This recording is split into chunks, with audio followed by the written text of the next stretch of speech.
We're going to start today again in the section that we didn't finish. The last few days we stopped on phrases that have a lot of potential to give us a sense of our own shortcomings. When we reflect on love the Lord or love your neighbor, the things that come to mind might be the ways in which we fail to do that. I want to make sure everyone knows that meditation is not always or only about hearing God tell us all the ways that we fall short. It isn't always about getting guidance on what we need to try to do better. That can't be our main takeaway all the time.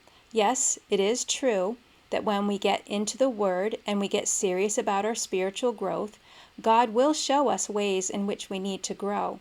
But that is not the only thing that God wants to say to us.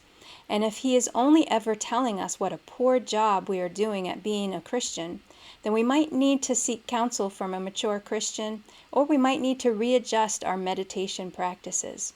And the end result of meditation is not that we have just added something to our spiritual growth to-do list, but rather that by immersing ourselves in the Word, we're giving the Spirit the rich soil of opportunity to make changes in us.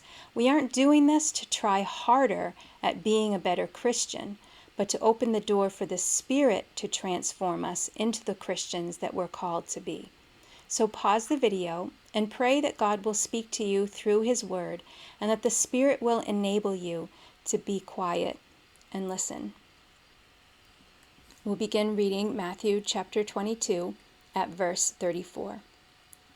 Hearing that Jesus had silenced the Sadducees, the Pharisees got together.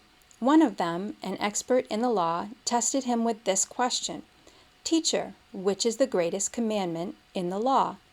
Jesus replied, "Love the Lord your God with all your heart and with all your soul and with all your mind. This is the first and greatest commandment. And the second is like it: love your neighbor as yourself.